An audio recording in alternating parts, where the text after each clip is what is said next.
Ang mga individual na may intellectual disabilities ay kabilang sa mga pinakamahina na miyembro ng ating komunidad. Bagamat marami ang may kakayahang mamuhay ng kasiyasiyang buhay, magkaroon ng mga trabaho at maging ang pagpapalaki ng mga pamilya, ay may mga ilan na tahimik na nagtitiis sa mga hamon ng buhay at nangangailangan ng karagdagang suporta. Hinarap ni Vera Jo Regal ang mundo kung saan ang mga pinakamalapit sa kanya ang siya mismong nagpahirap sa kanya.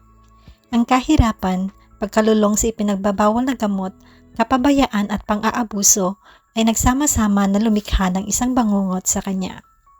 Noong 2011, ang trahedya na nangyari sa kanya ay nagdulot ng pagkabigla sa komunidad na nagudyok upang pagtuunan ng pansin ang pagkakakilanlan at suporta sa mga individual na ayaw o hindi humihingi ng tulong. Bandang 2:00 ng madaling araw noong March 27, 2011, nang may napansin ng isang operator ng tren sa gitna ng mga riles malapit sa Blanchard River at tulay ng Dr. Martin Luther King Jr. Noong una, akala niya na ang bagay na nakita ay maaaring isang usa lamang. Ngunit nang lapitan niya ito, ay laking gulat niya na iyon pala ay ang walang buhay na katawan ng isang dalaga. Kaagad siyang tumawag ng pulis at sa pagdating ng mga pulis, kinilala ng isa sa kanila na ang katawan ay si Vera Jo Regal na nakatira sa Center Street, ilang block lamang ang layo mula doon.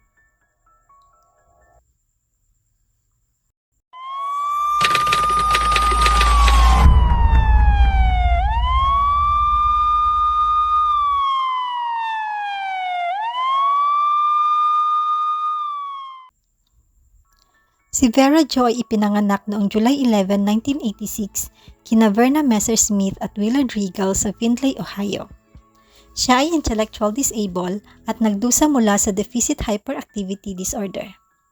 Ang Attention Deficit Hyperactivity Disorder o ADHD ay isang kondisyong medikal.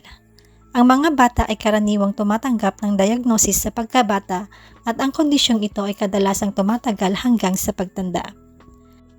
Bago natuklasan ang katawan sa riles ng tren, si Vera Jo ay namuhay sa isang hindi kasiyasiyang buhay.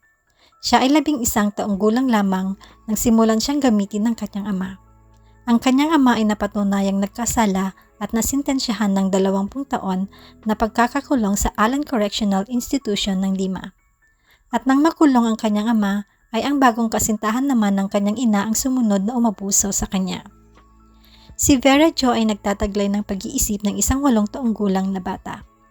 Sa kabila ng hirap sa pagbabasa at sa mathematics, dumalo siya sa mga special classes at nakamit ang kanyang diploma sa high school noong 2005. Inilarawan si Vera Jo ng mga nakakakilala sa kanya bilang isang magiliw at mahilig mag-isa na nakatagpo ng kasiyahan sa pag-awit ng mga country music. Aktibo rin siyang lumahok sa iba't ibang mga paligsahan sa Special Olympics na nagbigay ng pagkakataon sa kanya na maipakita ang kanyang mga talento at determinasyon. Noong siya ay 19 na taong gulang, nakilala niya ang 13 taong gulang na si Zachary Brooks na nakatira ilang blocks lamang mula sa kanyang bahay. Si Zachary ay may kapansanan din sa pag-iisip at ang dalawa ay naging malapit na magkaibigan na nang maglaon ay humantong sa pag-iibigan. Ang ina ni Zachary na si Cherry Lynn ay naging mabait at pinakitanguhan ng mabuti si Vera Jo. Hanggang sa inanyayahan siyang lumipat sa kanilang tahanan. Sabik na sumang-ayon si Vera Jo at wala siyang idea sa kasamaang nakatago sa loob ng tahanan ng mga Brooks. Si Zachary, Cherry at ang ibang miyembro ng pamilya ay naging mabait kay Vera Jo noong una siyang lumipat sa kanila. Ngunit si Cherry ay may isang lihim na motibo na kalaunan ay kumitil sa buhay ni Vera Jo. Pero sino nga ba si Cherry Lynn? Si Cherry ay kilala sa loob at paligid ng Findlay, Ohio. Inilarawan siya ng mga tao bilang ang babaeng Charles Manson. Kahit na may kapansanan, naka-wheelchair at mukhang hindi mapanganib na tao, ay huwag mong hayaan na lokohin kanyan. Ang babaeng ito ay nagbenta ng methamphetamine kung saan ay nakilala siya sa pangalang Sugar Babe, pangalan na tila gustong-gusto niya. Siya ay isang sadista, kriminal, sociopath at master manipulator na ilang beses nang napatunayan na kaya niyang kumbinsihin ang mga tao na gawin ang mga bagay na kanyang nais. Sa edad na 3, inilagay siya sa foster care matapos malaman ng estado na inaabuso siya ng kanyang ama. Bumalik siya sa pangangalaga ng kanyang ina makalipas ang 13 taon nang tuluyang humiwalay ang kanyang ina sa kanyang ama. Di nagtagal, nagsimulang magkaroon ng incest na relasyon si Cherry sa kanyang pinsan na si Daniel Bixler. Alam ng pamilya ang tungkol sa kanilang relasyon at hinayaan lang sila. Tinawag silang kissing cousins. Si Cherry na ina ng 9 na mga bata ay isa-isang nawala sa kanyang kustodiya ang kanyang unang 5 mga anak dahil sa tahasang sexual na pang-aabuso. Si Scotty na kanyang panganay ay may kapansanan sa pag-iisip. Siya ang produkto ng incest na relasyon niya sa kanyang pinsan. Isinilang din niya sina Michael, Maria, Joshua at Cherry. Ang mga sumunod na 4 na anak ni Cherry na sina Kevin, Zachary, Garth at Chucky ay hindi inalis sa kanyang pangangalaga sa kabila ng lahat ng mga akusasyon ng pang-aabuso na dahilan ng pagtanggal sa kanyang poder sa kanyang unang 5 mga anak. Ang ama ng mga bata ay si Kevin Brooks Sr. at siya ang bagong asawa ni Cherry. Napanatili ni Cherry ang kustodiya ng mga anak kay Kevin bagamat na natili siyang nagdadalamhati sa pagkawala ni Maria. Gusto niya ng isa pang sanggol na babae at gagawin niya ang lahat upang magkaroon ng isa. Hindi na nakapagtataka na ang mga batang pinalaki niya ay naging mga kriminal at mga miyembro ng gang. Lahat sila ay sinasabing miyembro ng Crips. May mga larawan pang nakunan ang wheelchair-bound na si Cherry na nagsusuka at may mga karatula ng gang na nakikita sa ibaba. Ang iba na nasa mga larawan ay ang kanyang mga anak. Si Kevin Jr. o kilala sa palayaw na Punky ay ang Findlay area leader ng Crips. Si Punky ay labis na kinatatakutan sa bayang ito. Hanggang sa noong August 5, 2010, ang 19 na taong gulang ay binawian ng buhay sa isang malagim na aksidente. Siya ay nabangga ng isang kotse habang naglalakad sa kalsada kasama ang kanyang kasintahan. Natukoy ng mga investigador na ito ay isang aksidente subalit hindi ito matanggap ni Cherry. Sinabi ni Cherry na ang kasintahan ni Punky na si Heather ang dahilan ng pagkawala ng kanyang anak. Sinabi niya na itinulak ni Heather si Punky sa harap ng sasakyan. Ito ay isang kasinungalingan, ngunit nais niyang magbayad si Heather sa nangyari sa kanyang anak. Binayaran niyang isa sa mga kaibigan ni Punky upang bugbugin si Heather. At habang ginagawa ang pananakit, ay umupo siya sa harapan at pinanood ito. Matapos sa makabilang buhay ni Punky, kinuha ni Zachary ang lugar ng kanyang kapatid bilang bagong pinuno ng gang. Ating balikan ang paglipat ni Vera Jo sa bahay ng mga Brooks. Nagsimulang tratuhin ni Cherry si Vera Jo ng hindi maganda pagkatapos niyang lumipat sa kanilang tahanan. Sinabi niya kay Vera Jo na kinasusuklaman siya ng kanyang ina at ang kanyang buwanang disability check ay kinukuha ni Cherry. Karamihan sa mga taong nakatira sa tahanan ng Brooks ay may kapansanan. Welfare, disability check, at mga gawaing kriminal tulad ng pagbebenta ng ipinagbabawal na gamot ay ang mga paraan upang suportahan ng pamilya ang kanilang pangangailangan. Nagsimulang sabihin ni Cherry kay Vera Jo na inaasahan niya ang isang sanggol mula sa kanya. Dito na nagsimulang magbago ang lahat. Si Vera Jo ay hindi na kasintahan o manugang. Sa halip ay tinuring na siyang alipin ng pamilya. Nang magbuntis si Vera Jo, ay si Cherry ang pumili ng magiging pangalan ng sanggol. Willa din ang napili niyang pangalan at nakumbinsi si Zachary na pumirma ng kustodiya sa kanya. Ang pagkumbinsi kay Vera Jo ay mas magiging mahirap. Hindi pa man na ipapanganak ni Vera Jo ang anak, ay ipinamamalita na ni Cherry sa ibang tao na siya ay nagbubuntis ng isang sanggol na babae. Gusto din niya na maisilang ang sanggol sa petsa ng kanyang kapanganakan para pareho sila ng kaarawan. Pinilit niya si Vera Jo na uminom ng maraming bote ng castor oil para mapilitan siyang manganak ng mas maaga. Ipinanganak ni Vera Jo si Baby Willa Dean noong November 4, 2009 na napaaga ng 6 na linggo. Nagalit si Cherry nang ibigay ng mga nurse ang sanggol kay Vera Jo at inutusan silang ibigay ang sanggol sa kanya. Dahil sa maagang sapilitang panganganak ni Vera Jo, si Baby Willa Dean ay nagkaroon ng mga isyu sa puso. Ginugol ng sanggol ang kanyang mga unang linggo ng buhay na may mga nakakabit sa kanya na mga makina sa NICU. Pagka-uwi ni Baby Willa Dean mula sa ospital, sinubukan ni Vera Jo na maging isang mabuting ina. Mahal na mahal niya ang kanyang anak at walang alinlangan na siya ay magiging mabuting ina kung nabigyan lamang siya ng pagkakataon. Ang problema ay hindi pumayag si Cherry. Sa isip niya, si Willadine ay kanyang anak. Siya ay nag-alaga kay baby Willadine at hindi pinayagang hawakan ni Vera Jo ang anak. Kung gagawin niya ito, siya o ang kanyang kasintahan na si Zachary ay bubugbugin siya. Sa halip na asikasuhin ni Vera Jo ang pag-aalaga sa anak, ay napilitan siyang linisin ang bahay o kaya ay pagsilbihan si Cherry. Siya ay inilayo sa mga tagalabas at kahit na makipag-ugnayan sa sarili niyang kapatid ay hindi siya pinayagan. Maraming beses na tinangka ni Vera Jo na umalis kasama ang anak, ngunit hindi ito pinayagan ni Cherry. Laging may nagbabantay sa kanya at natutulog rin ang sanggol sa silid ni Cherry. Nagbanta pa si Cherry na kung magtatangka siyang umalis ay kikitli niya ang buhay ng kanyang anak. Walang dahilan si Vera Jo para hindi paniwalaan ang pagbabanta ni Cherry, kaya nanatili siya at tiniis ang mga pang-aabuso. Habang tumatagal ay lalo siyang pinahihirapan. Pinagdadamutan siya ng pagkain at pinapakain lamang siya ng mga tira-tira. Napilitan siya na matulog sa isang aparador na may kasamang baboy. Ayon sa mga saksi, may isang pagkakataon na napilitan si Vera Jo na kainin ang dumi ng baboy bilang parusa.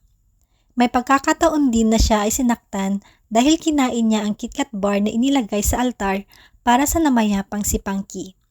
Para sa kanila, ang pagkain niya sa chocolate bar ay nagpapakita ng kawalan ng respeto sa isang namayapa.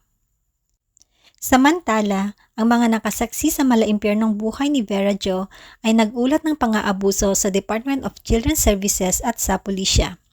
Ngunit kapag bumibisita ang mga pulis sa bahay ng mga Brooks, ay nagsisinungaling si Vera Jo.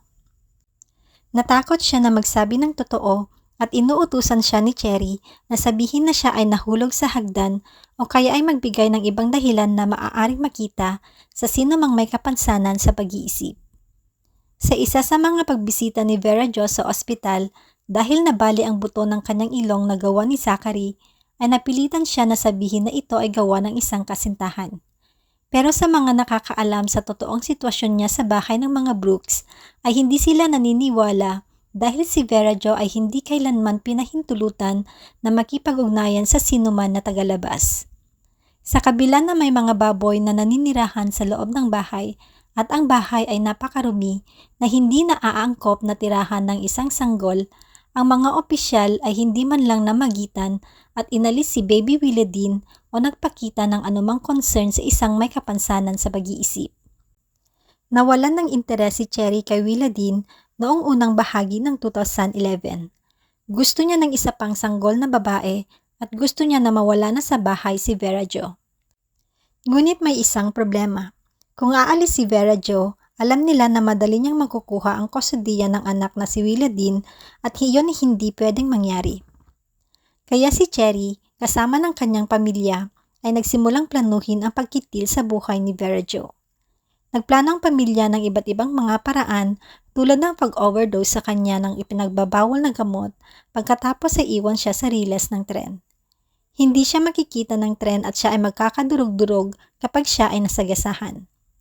Sa mga panahong ito, si Daniel Bixler Jr. ay lumipat sa tahanan ng Brooks kasama ang kanyang kasintahan na si Nicole Peters. Si Daniel ay 3 linggo pa lamang na nakakalabas sa bilangguan matapos niyang magsilbi ng 3 taong sentensya. Si Cherry ay medyo malapit kay Daniel. Ang ama ni Daniel ay ang pinsan ni Cherry kung saan nagkaroon siya ng incest na relasyon. Si Daniel at ang anak niyang si Scooty ay magkapatid sa ama. Na-curious si Nicole sa kung ano ang pakiramdam ng kumitil ng buhay ng isang tao.